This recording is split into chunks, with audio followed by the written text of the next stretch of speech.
Welcome to news watch. ముందుగా headlines చూద్దాం. సాత్విక్ జన్మదిన వేడుకల్లో పాల్గొన్న పానుగల్ మండల కాంగ్రెస్ పార్టీ నాయకులు. గ్రామ పంచాయతీ వర్కర్ల సమస్యలు పరిష్కరించండి, సిఐటియు నాయకులు రమేష్ గౌడ్ డిమాండ్. బొడిశెట్టిపల్లి గ్రామంలో పేకాట ఆడుతున్న 8 మందిపై కేసు నమోదు. స్థానిక జూనియర్ సివిల్ జడ్జి కోర్టుల ప్రాంగణంలో ప్రాసిక్యూషన్ పోలీస్ అధికారులతో రివ్యూ మీటింగ్. భక్తి శ్రద్ధలతో ఎల్లమ్మ తల్లి విగ్రహ ప్రతిష్ఠ. ఐఎఫ్ఎఫ్ఐలో ప్రదర్శనకు 2 తెలుగు సినిమాలు ఎంపిక. అమెరికాలో మంత్రి లోకేష్ కు ఘన స్వాగతం. శంషాబాద్ నుంచి రైలులో విశాఖకు 4 గంటల్లోనే ఖరారైన కొత్త రైల్వే మార్గం. బోర్డర్ గవాస్కర్ ట్రోఫీకి జట్టును ప్రకటించిన బీసీసీఐ, మరోసారి షమీకి దక్కని చోటు. గుసాడి కనకరాజ్ మృతి, అధికారిక లాంఛనాలతో అంత్యక్రియలు. పానుగల్ మండలం గోప్లాపూర్ గ్రామ ఉప సర్పంచ్ మల్లేష్ యాదవ్ కుమారుడు సాత్విక్ జన్మదిన వేడుకలకు రాష్ట్ర మంత్రి జూపల్లి కృష్ణారావు, ఓఎస్డీ కృష్ణయ్య హాజరయ్యారు. అనంతరం అక్షింతలు వేసి శుభాకాంక్షలు తెలిపారు. ఓఎస్డీ కృష్ణయ్యతో పాటుగా పానుగల్ మండల కాంగ్రెస్ పార్టీ మండల అధ్యక్షుడు మధుసూదన్ రెడ్డి, మాజీ జడ్పీటీసీ కేతేపల్లి రవి తదితరులు పాల్గొన్నారు. మునిపల్లి మండలంలో ఆయా గ్రామాలలో గ్రామ పంచాయతీ వర్కర్ల సమస్యలు పరిష్కరించాలని, చనిపోయిన గ్రామ పంచాయతీ వర్కర్లకు ప్రభుత్వ ఆర్థిక సాయం అందించాలని సిఐటియు నాయకులు రమేష్ గౌడ్ డిమాండ్ చేశారు. ఈ మేరకు మునిపల్లి మండలం ఎంపీడీఓ కార్యాలయంలో ముందు గ్రామ పంచాయతీ వర్కర్ల సమస్యలు పరిష్కరించాలని కోరుతూ సిఐటియు ఆధ్వర్యంలో ధర్నా నిర్వహించారు. అనంతరం ఆఫీస్ సూపరింటెండెంట్ రామలింగంకి వినతి పత్రం అందజేశారు. ఈ సందర్భంగా సిఐటియు జిల్లా నాయకులు రమేష్ గౌడ్ మాట్లాడుతూ, మునిపల్లి మండలంలో వివిధ గ్రామ పంచాయతీలో పనిచేస్తున్న వర్గాలకు ప్రభుత్వ ఇన్సూరెన్స్ సౌకర్యం కల్పించాలని జీవో తెచ్చినప్పటికీ మండలంలో పంచాయతీ కార్యదర్శుల నిర్లక్ష్యంతో ఇన్సూరెన్స్ చేయలేదు. దీనితో ఇటీవల మల్లికార్జునపల్లి, పేగరి అశోక్, ఖమ్మంపల్లి రాములు, ఐదలాపూర్ కృష్ణ మరణించిన గ్రామ పంచాయతీ వర్కర్లకు ప్రభుత్వం నుండి ఎలాంటి సాయం అందలేదన్నారు. నిర్లక్ష్యం వహించిన పంచాయతీ కార్యదర్శులపై వెంటనే చర్యలు తీసుకొని చనిపోయిన కార్మిక కుటుంబాలకు ప్రభుత్వం నుండి ఆర్థిక సాయం అందించాలని ఆయన డిమాండ్ చేశారు. మునిపల్లి మండలం బొడిశెట్టిపల్లి గ్రామంలో పేకాట ఆడుతున్న 8 మంది పేకాట రాయిల్లో పోలీసులకు పట్టుబడ్డారు. ఎస్ఐ రాజేష్ నాయక్ తెలిపిన వివరాల ప్రకారం 8 మంది పైన కేసు నమోదు చేసి నిందితుల నుండి స్వాధీనం చేసుకున్న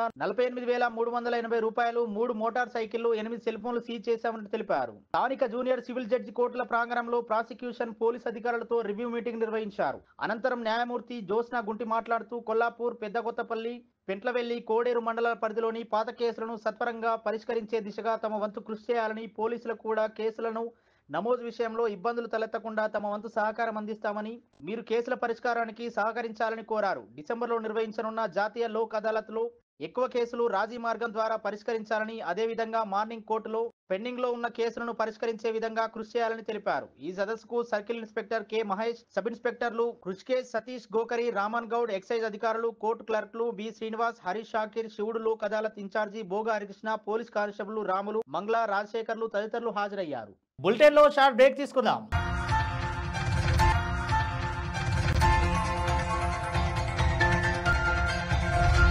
నమస్తే. ఈ రోజు మీకోసం ఒక అద్భుతమైన ఆఫర్ని తెలియజేయడానికి మీ ముందుకు వచ్చేసాం. ప్రస్తుతం మార్కెట్లో ఒక కొత్త ఇల్లు కొనాలి అంటే మనం ఎన్నో రకాలుగా సెర్చ్ చేస్తూ ఉంటాం, ఎన్నో ఫీచర్స్ని మనం చూస్తూ ఉంటాం. అందుకే మా నుంచి ఈ ఆఫర్ మీకోసం. 45 లక్షలకే మీ సొంత ఇంటి కలని నెరవేర్చుకుందాం. ఈ బ్యూటిఫుల్ విజువల్స్ షాద్ నగర్ టౌన్ హైవేకి ఆనుకొని అండ్ మోస్ట్ పాపులర్ ల్యాబ్స్ కి ఆపోజిట్ లో ఈ వెంచర్ ఉంటుంది. ఎంట్రన్స్ ఏరియా చూశారు కదా ఎంత బ్యూటిఫుల్ గా ఉందో. స్పెక్ట్రా సిటీ ఇదొక గేటెడ్ కమ్యూనిటీ. 120 గజాల డబుల్ బెడ్రూమ్ హౌసెస్ ఇందులో కన్స్ట్రక్ట్ చేయబడి ఉన్నాయి. ప్రతిష్టాత్మక సంస్థ స్పెక్ట్రా సిటీ మీకు అందిస్తోంది double bedroom individual houses. Total house వచ్చేసి మనకు 120 స్క్వేర్ యార్డ్స్ లో ఉంది, అంటే 120 గజాలు.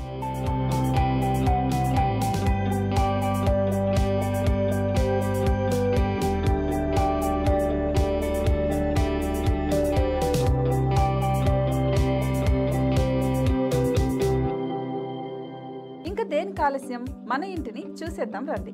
ఇక్కడ చూశారు కదా, మనకు ఎంట్రన్స్ లోనే హాల్ ఉంటుంది. హాల్ అనేది 15x16 ఇంచెస్ లో ఉంటుంది. ఇప్పుడు చూస్తున్నట్లయితే మాస్టర్ బెడ్రూమ్. ఈ మాస్టర్ బెడ్రూమ్ అనేది మనకు 12x10 ఇంచెస్ వస్తుంది. దీనికి అటాచ్డ్ బాత్రూమ్ కూడా ఉంటుంది. ఇప్పుడు చూస్తుంది సెకండ్ బెడ్రూమ్. ఇది కూడా 12x10 ఇంచెస్ వస్తుందండి. ఈ బెడ్రూమ్ కి నెక్స్ట్ మనం ఇప్పుడు కిచెన్ లోకి ఎంటర్ అయిపోతున్నాం. కిచెన్ అయితే ఈక్వల్ ఇంచెస్ లో ఉంది. 8.5 ఇంటూ 8.5 విస్తీర్ణంలో ఉంది. అండ్ ఈ వరండా టెర్రస్ పైకి దారి కూడా ఉంది.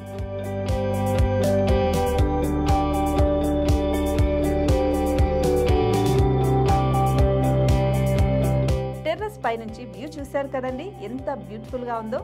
ఇలాంటి ప్రశాంతమైన వాతావరణం అనేది మనకు సిటీ నుంచి 38 కిలోమీటర్ల దూరంలోనే ఉంటుంది. ఇంకా వరండా అండ్ పార్కింగ్ ప్లేస్ అలాగే ఓపెన్ స్పేస్ తో కలుపుకొని మనకు 18 చదరపు గజాలు ఉంటుంది. ఓపెన్ స్పేస్ తో 102 చదరపు గజాల కన్స్ట్రక్షన్ తో ఈ ఇల్లు డిజైన్ చేయబడి ఉంది.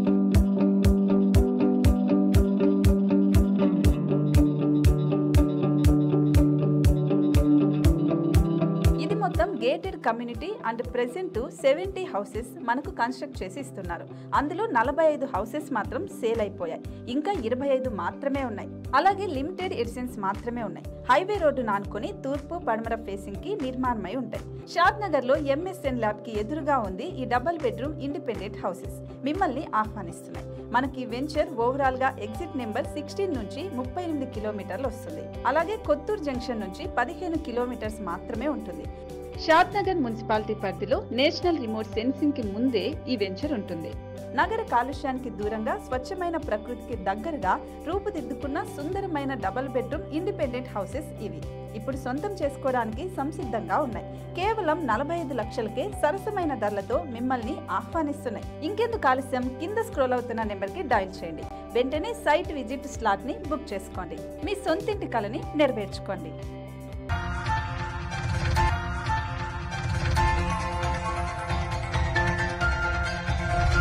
Welcome back. కలిగిరి మండలం అద్దివారిపల్లి గ్రామం బౌద్ధ నది ఒడ్డున వేణుగోపాల్ రెడ్డి కుటుంబ సభ్యులు నిర్మించిన శ్రీ ఎల్లమ్మ తల్లి ఆలయ నిర్మాణం బుధ గురు శుక్రవారాలు అంగరంగ వైభవంగా నిర్వహించారు. ఈ సందర్భంగా వేణుగోపాల్ రెడ్డి శ్రావ్య న్యూస్ తో మాట్లాడుతూ మా కుటుంబ ఆలయం నిర్మాణం సంకల్పం నెరవేరిందని, ఎటువంటి ఇబ్బందులు తలెత్తకుండా అమ్మవారు ఆశీస్సులు ఆశీర్వాదాలు శ్రీ ఎల్లమ్మ తల్లి విగ్రహ ప్రతిష్ట పూర్ణాహుతితో ముగిసిందని వేణుగోపాల్ రెడ్డి తెలిపారు. ఎలాంటి ఇబ్బందులు లేకుండా అమ్మవారికి దీవెనలతో స్వస్థంగా నిర్విఘ్నంగా ఈ కార్యక్రమం కంప్లీట్ అయింది. అందరికీ ధన్యవాదాలు. స్వామివారికి అమ్మవారికి అమ్మవారి ఆమె ఎలాంటి ఇబ్బంది లేకుండా పూజలు కార్యక్రమాలు చక్కగా జరుగుతాయి. పై నుంచి తోడ్పడుతుంది. International Film Festival of India 55వ ఎడిషన్ లో ప్రదర్శనకు 2 తెలుగు సినిమాలు కల్కి, ఇది చిన్న కథ కాదు ఎంపికయ్యాయి. వీటితో పాటు 12th ఫెయిల్, ఆర్టికల్ 370, స్వాతంత్ర వీర్ సావర్కర్, ముంజుమ్మల్ బాయ్స్, బ్రహ్మయుగం, ఆడు జీవితం, జిగర్ తాండా, XX వంటి మరికొన్ని సినిమాలు ప్రదర్శితం కానున్నాయి. ఈ ఫెస్టివల్ గోవాలో నవంబర్ 20 నుంచి 28 వరకు జరగనుంది. ఏపీకి పెట్టుబడులను ఆకర్షించే లక్ష్యంతో అమెరికా వెళ్లిన మంత్రి లోకేష్ కు శాన్ ఫ్రాన్సిస్కో ఎయిర్పోర్ట్ లో ఘన స్వాగతం లభించింది. నవంబర్ 1 వరకు అమెరికాలో ఉండనున్న మంత్రి రేపటి నుంచి పలు ఐటీ స్టార్టప్ కంపెనీల ప్రతినిధులతో భేటీ కానున్నారు. ఏపీలో పెట్టుబడులు పెట్టేందుకు అనుకూల వాతావరణాన్ని వారికి వివరించనున్నారు. ఈ నెల 29న లాస్ వెగాస్ లో జరిగే ఐటీ సర్వీస్ సినర్జీ 9వ సదస్సుకు హాజరవుతారు. హైదరాబాద్ లోని శంషాబాద్ విశాఖపట్నం మధ్య semi high speed rail corridor alignment ఖరారైంది. ఇది పూర్తయితే శంషాబాద్ నుంచి విశాఖపట్నానికి కేవలం 4 గంటల్లోనే చేరుకోవచ్చు. ప్రస్తుతం ఈ 2 నగరాల మధ్య ప్రయాణానికి 12 గంటల సమయం పడుతుండగా వందే భారత్ రైలు 8 గంటల 30 నిమిషాల సమయం తీసుకుంటోంది. సికింద్రాబాద్ నుంచి విశాఖకు ప్రస్తుతం వరంగల్, ఖమ్మం, విజయవాడ మార్గంతో పాటు నల్గొండ, గుంటూరు, విజయవాడ మార్గాలు అందుబాటులో ఉన్నాయి. ఇప్పుడు ఈ ప్రాతిపదిక లైన్ 3వది. ఈ మార్గంలో రైళ్లు గంటకు 220 కిలోమీటర్ల వేగంతో ప్రయాణిస్తాయి. 12 స్టేషన్లు ఉంటాయి. తెలుగు రాష్ట్రాల్లో ఇదే తొలి సెమీ హైస్పీడ్ కారిడార్ కానుంది. అత్యంత ప్రతిష్టాత్మక బోర్డర్ గవాస్కర్ ట్రోఫీ కోసం ఆస్ట్రేలియాతో జరిగే 5 మ్యాచ్ల టెస్ట్ సిరీస్ కు భారత జట్టును ఇవాళ బీసీసీఐ ప్రకటించింది. మొత్తం 18 మంది సభ్యులతో కూడిన జట్టులో ఆంధ్ర క్రికెటర్ నితీష్ కుమార్ రెడ్డి, అభిమన్యు, ఈశ్వర్లకు జట్టులో చోటు దక్కింది. అదేవిధంగా గాయం కారణంగా శస్త్రచికిత్స చేయించుకున్న మహమ్మద్ షమీకి జట్టులో చోటు లభించలేదు. ఇటీవల నెట్స్ లో ముమ్మరంగా ప్రాక్టీస్ చేసిన షమీని టెస్ట్ సిరీస్ కోసం ఎంపిక చేశారని భావించిన అతడు పూర్తిగా కోలుకోకపోవడంతో జట్టులో అవకాశం కల్పించలేదు. అదేవిధంగా గజ్జల్లో గాయంతో కుల్దీప్ యాదవ్ బోర్డర్ గవాస్కర్ ట్రోఫీకి దూరం అయ్యాడు. అతడి స్థానంలో వాషింగ్టన్ సుందర్ ను ఆసీస్ పర్యటనకు ఎంపిక చేశారు.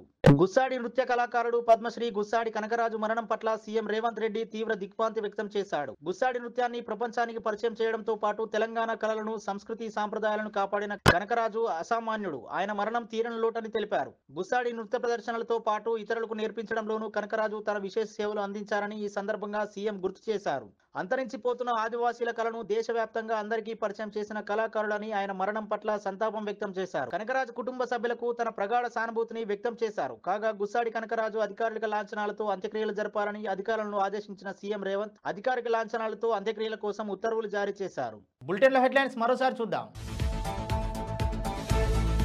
సాత్విక్ జన్మదిన వేడుకల్లో పాల్గొన్న పానుగల్ మండల కాంగ్రెస్ పార్టీ నాయకులు. గ్రామ పంచాయతీ వర్కర్ల సమస్యలు పరిష్కరించండి, సిఐటియు నాయకులు రమేష్ గౌడ్ డిమాండ్. బొడిశెట్టిపల్లి గ్రామంలో పేకాట ఆడుతున్న 8 మందిపై కేసు నమోదు. స్థానిక జూనియర్ సివిల్ జడ్జి కోర్టుల ప్రాంగణంలో ప్రాసిక్యూషన్ పోలీస్ అధికారులతో రివ్యూ మీటింగ్. భక్తి శ్రద్ధలతో ఎల్లమ్మ తల్లి విగ్రహ ప్రతిష్ఠ. ఐఎఫ్ఎఫ్ఐలో ప్రదర్శనకు 2 తెలుగు సినిమాలు ఎంపిక. అమెరికాలో మంత్రి లోకేష్ కు ఘన స్వాగతం. శంషాబాద్ నుంచి రైలులో విశాఖకు 4 గంటల్లోనే ఖరారైన కొత్త రైల్వే మార్గం. బోర్డర్ గవాస్కర్ ట్రోఫీకి జట్టును ప్రకటించిన బీసీసీఐ, మరోసారి షమీకి దక్కని చోటు. గుసాడి కనకరాజ్ మృతి, అధికారిక లాంఛనాలతో అంత్యక్రియలు. ఇవి ఇప్పటివరకు అప్డేట్స్. మరో బులెటిన్లో మళ్ళీ కలుద్దాం. చూస్తూనే ఉండండి న్యూస్ వాచ్.